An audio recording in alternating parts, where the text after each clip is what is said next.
হাজরিন, ব্যবসা কি বলেন? ব্যবসা কি?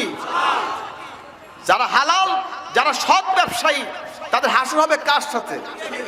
আর তাজিরু সদুকুল আমিন মান নবীন ও সিদ্দিকিন ও সুহাদা, বলেন না সুবহানাল্লাহ।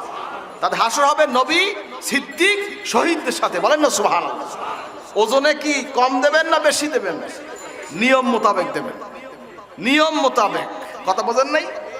মিজানটা যেন ঠিক মতন হয়, মালে ভেজাল দেওয়া যাবে না। কারণ অনেক ব্যবসায়ীরা এখানে আছেন, ব্যবসায়ী ভাইরা, যদি আল্লাহ যদি নবীদের সাথে হাসর চান, সিদ্দিকদের সাথে হাসর চান, শহীদদের সাথে হাসর চান, মনে রাখবেন আপনার ব্যবসা যেন মানুষকে ঠকানো না হয়, আপনার বিক্রয় যেন মানুষকে যেন না ঠকায়।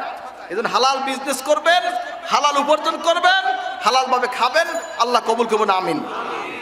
হাজরিন, মাথায় গোল টুপি পরিধান করবেন, লম্বা নেসপেশাক গোল জামা